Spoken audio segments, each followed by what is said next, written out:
پڑھنے کی ضرورت پڑے گی شروع بسم اللہ الرحمن الرحیم الحمد للہ وکفی وسلام علی عبادہ الذین اصطفی اما بعد. ماہ مبارک کا یہ معمول رہا ہے کہ حضرت مولانا سید ابوالحسن علی ندوی رحمۃ اللہ علیہ کے والد محترم حضرت مولانا حکیم سید عبدالحی حسنی رحمۃ اللہ علیہ کی کتاب تہذیب الاخلاق کا تکیے پہ دائرہ شاہ عالم اللہ کی مسجد میں درس ہوتا تھا. حضرت مولانا رحمۃ اللہ علیہ نے ہمارے بڑے بھائی حضرت مولانا عبداللہ حسنی صاحب کو اس کا مکلف کیا تھا اور تقریباً 30-35 سال مسلسل وہ درس دیتے رہے. اور ان کی وفات کے بعد حضرت مولانا عابد صاحب دامت برکاتہم نے حکم دیا کہ وہ سلسلہ جاری رہے. الحمدللہ وہ سلسلہ جاری رہا. یہ رمضان جو آیا اس میں لاک ڈاؤن کی وجہ سے وہ نظام مسجد میں باقاعدہ نہیں شروع کیا جا سکا, تو یہ لوگوں کا تقاضا ہوا کہ یہ درس باقاعدہ جاری رہے جس طرح سے ہوا کرتا تھا, لیکن اس کو کیونکہ مجمع نہیں ہو سکتا, لوگ شریک نہیں ہو سکتے, تو بہتر ہے کہ اس کو نشر کر دیا جائے. جو لوگ بھی یہاں شریک ہوا کرتے تھے وہ بھی اس کے خواہش مند تھے, ان کو اس سے کچھ نہ کچھ فائدہ اٹھانے کا موقع مل سکتا ہے, اور اس عقیل کے لیے بھی کچھ اللہ کے یہاں شاید اس کی رضا کا ذریعہ ہو, ثواب کا ذریعہ ہو. یہ درس حدیث کا اپنی جگہ بڑی اہمیت رکھتا ہے, اور میں سمجھتا ہوں کہ آج کے اس پرفتن دور میں جب کہ طرح طرح کے فتنے پیدا ہو رہے ہیں, اس کی بڑی ضرورت ہے کہ حدیث سے اشتغال ہو, اور حدیث ہمیں جو زندگی کا راستہ فراہم کرتی ہے, اللہ کے نبی صلی اللہ علیہ وسلم کی سیرت, آپ کی سنت, آپ کی باتیں, حقیقت میں یہ دین ہے. قرآن مجید اللہ تبارک و تعالیٰ نے آپ صلی اللہ علیہ وسلم پر نازل فرمایا, جو ہمارے لیے بنیادی ہدایت کی کتاب ہے, لیکن قرآن مجید کی وضاحت آپ صلی اللہ علیہ وسلم نے فرمائی, اور خود قرآن مجید کے اندر 1-2 جگہ نہیں 20 جگہ اس کی وضاحت ہے کہ آپ صلی اللہ علیہ وسلم مبین ہیں قرآن مجید کے, اس کی تشریح فرمانے والے ہیں. اس میں آپ صلی اللہ علیہ وسلم نے وضاحتیں فرمائی ہیں.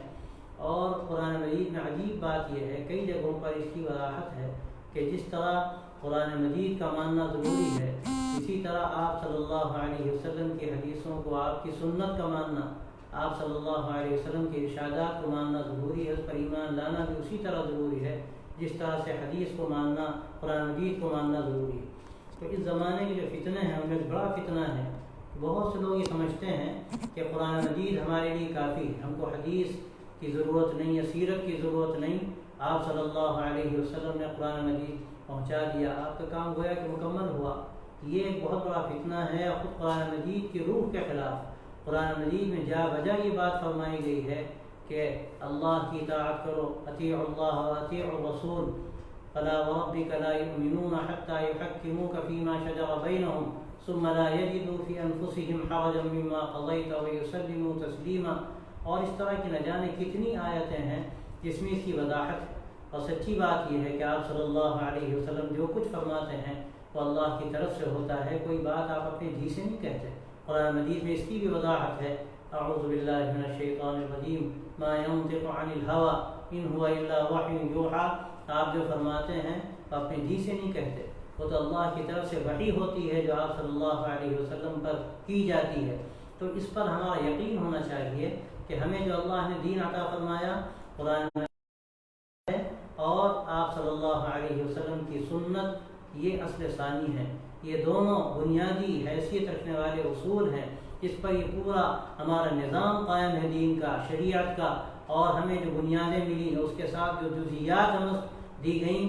اور یہ صرف دین کی خصوصیت ہے جو آپ کسی مذہب میں یہ تفصیل نظر نہیں آئے گی. وہاں چند عقائد مبہم سے ہیں, یا زیادہ چند رسمیں ہیں جن کو عبادات کے نام پر کر لیا جاتا ہے, لیکن اللہ نے ہم کو جو دین عطا فرمایا ہے یہ حقیقت میں نظام حیات ہے, دستور زندگی ہے, اور ہمیں اس کا مکلف کیا گیا کہ ہم جو اللہ کے نبی صلی اللہ علیہ وسلم کا فرمایا ہوا ہے اس کے مطابق اپنی زندگی ہمیں گزارنی ہے. قرآن مجید میں جو کچھ کہا گیا وہ بنیادیں ہیں, اصول ہیں, اور بہت سی جزیات و تفصیلات بھی ہیں، لیکن بہت سی ایسی تفصیلات ہیں جو ہم کو حدیث سے معلوم ہوتی ہیں۔ نماز قرآن مجید میں ہمیں نماز کا حکم دیا گیا، لیکن نماز میں جو رکعتیں پڑھی جاتی ہیں، رکوع و سجود کی جو تفصیلات ہیں، اور اس سے پہلے طہارت کا جو مکمل نظام ہے، یہ ہمیں اللہ کے نبی صلی اللہ علیہ وسلم سے ملا۔ اسی طرح سے جتنے شریعت کے بنیادی احکامات ہیں جو ہمیں قرآن مجید سے معلوم ہوتے ہیں، ان کی تفصیلات اور ان کی جزیات ہمیں آپ صلی اللہ علیہ وسلم سے معلوم ہوتی ہیں۔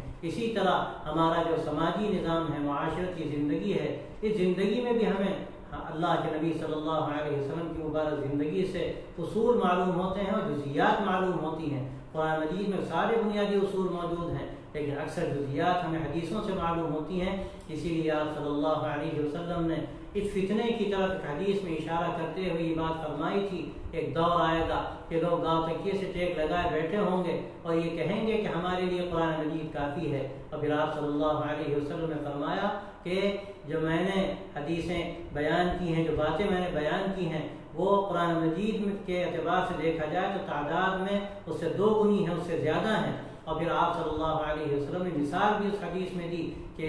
یہ حمار اہلی ہے، اس کا کوئی تذکرہ حدیث قرآن مجید میں نہیں تھا۔ اس کی وضاحت حدیث سے معلوم ہوتی ہے کہ آپ صلی اللہ علیہ وسلم نے اس کو ناجائز قرار دیا، اور بھی بہت ساری ہمیں حدیثوں سے ایسی تفصیلات ملتی ہیں۔ تو یہ حدیث سے اشتغال کرنا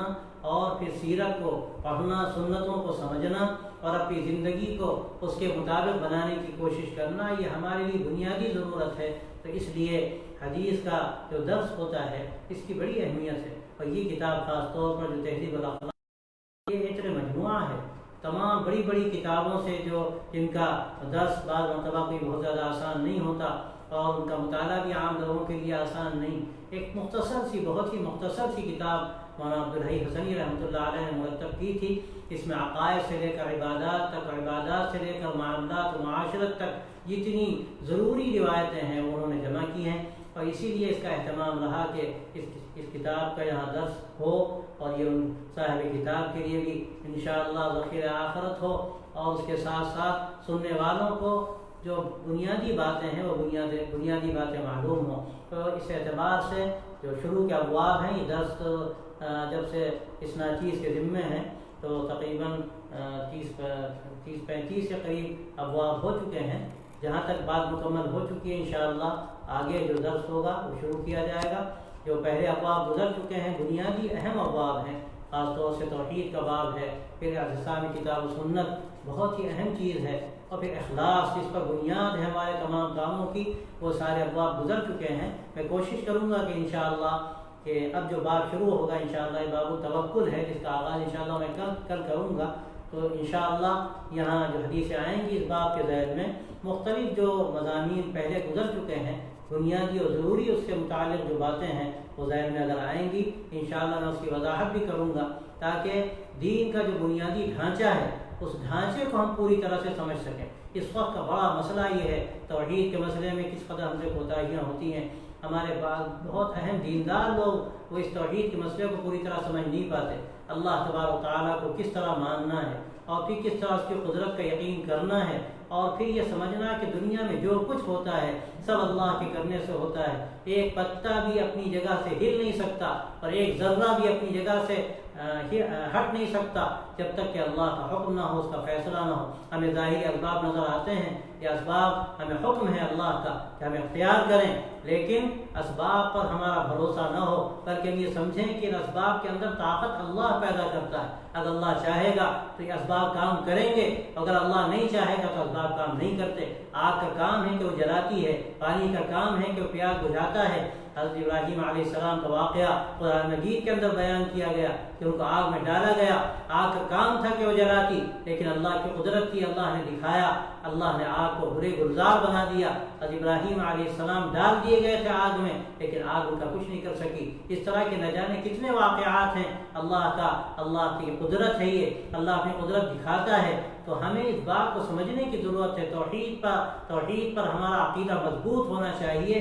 کہ سارا نظام اللہ کے ہاتھ میں ہے۔ الا لہ الخلق والامر، کان کھول کر سن لو، اسی کا کام ہے پیدا کرنا، اور اسی کا کام ہے دنیا کا نظام چلانا۔ ہمارے بہت سے اچھے دینداروں میں غلط فہمی پیدا ہو جاتی ہے بعض لوگ کہتے ہیں فلاں بزرگ کے تصرف سے ہی ہو گیا، تصرف اللہ کا ہے، قدرت اللہ کی ہے، وہ جو چاہتا ہے کرتا ہے۔ یہ بزرگ سب کے سب اللہ کے بندے، اللہ کے جتنے بھی نبی گزرے سب اللہ کے بندے، اللہ کے آخری نبی سرکار دو عالم صلی اللہ علیہ وسلم جو سید الانبیاء ہیں وہ اللہ کے بندے۔ آپ صلی اللہ علیہ وسلم نے خود یہ بات فرمائی کہ انما انا عبد اللہ ورسولہ فقولوا عبد اللہ ورسولہ، میں اللہ کا بندہ ہوں، اس کا رسول ہوں، تو تم کہو کہ اللہ کے بندے اور اللہ کے رسول۔ تو ہمیں اپنا جو عقیدہ ہے یہ مضبوط رکھنا ہے۔ کوئی بڑے سے بڑا اللہ کا ولی ہو، کوئی آخری درجے کی بات اللہ کے نبی صلی اللہ علیہ وسلم، لیکن ہمیں یہ سمجھنا چاہیے کہ طاقت اللہ کی، تصرف اللہ کا، جو چاہتا ہے وہ کرتا ہے۔ یہ اللہ کے جو بندے ہیں ان کی بڑائی یہ ہے، ان کی عظمت یہ ہے کہ جو جتنا زیادہ عبدیت میں آگے ہوگا وہ اتنا ہی زیادہ اللہ کے قریب ہوگا۔ اللہ کے نبی صلی اللہ علیہ وسلم کو اللہ نے جو مقام دیا اس سے بڑھ کر نہ کسی کو ملا ہے نہ قیامت تک ملے گا۔ آپ سردار انبیاء ہیں، لیکن آپ صلی اللہ علیہ وسلم کا جو تذکرہ قرآن مجید میں سب سے عظمت کی جگہ پر کیا گیا، وہاں پر آپ غور کیجئے کہ عبد کا لفظ استعمال کیا گیا۔ اللہ تبارک و تعالیٰ فرماتا ہے سبحان الذی اسری بعبدہ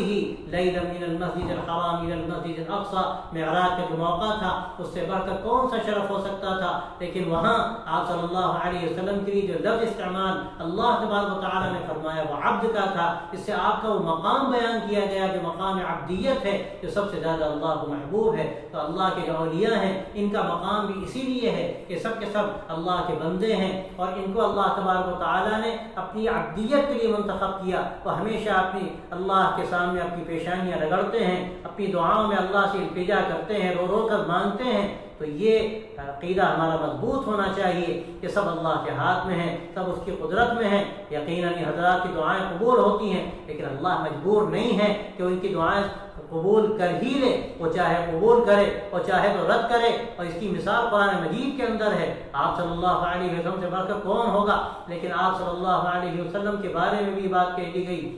اللہ فرماتا ہے اعوذ باللہ من الشیطان الرجیم انک لا تہدی من احببت ولکن اللہ یہدی من یشاء۔ آپ جس کو چاہیں اس کو ہدایت نہیں دے سکتے، ہدایت دینا اللہ کا کام ہے۔ غور کرنے کی بات ہے، حضرت ابو طالب آپ کے چچا، محبوب چچا، محسن اسلام، کیسی چاہت تھی آپ صلی اللہ علیہ وسلم کی کہ آپ صلی اللہ علیہ وسلم کے ذریعے سے ایمان میں داخل ہو جائیں۔ اخیر وقت میں آپ فرماتے رہے کہ چچا میری زبان میں کلمہ کہہ دیجئے، میں آپ کی سفارش کروں گا، لیکن اللہ کا فیصلہ نہیں تھا، اللہ نے یہ توفیق ان کو نہیں دی۔ تو یہ اللہ نے دکھایا کہ نبی بھی جو دعائیں فرماتے ہیں اللہ یقیناً قبول کرتا ہے، لیکن اگر نہ چاہے تو ساری قدرت اللہ کے ہاتھ میں ہے۔ تو یہ قرآن مجید میں آیت اللہ نے اسی لیے اتاری تاکہ ساری انسانیت کو معلوم ہو جائے، تمام ایمان والوں کو معلوم ہو جائے کہ توحید یہ ہے کہ یقین کیا جائے کہ ساری طاقت اللہ کی، سارا تصرف اللہ کا، ساری قدرت اللہ کی، اس کے ہاتھ میں ساری دنیا کے خزانے۔ ایسا نہیں ہے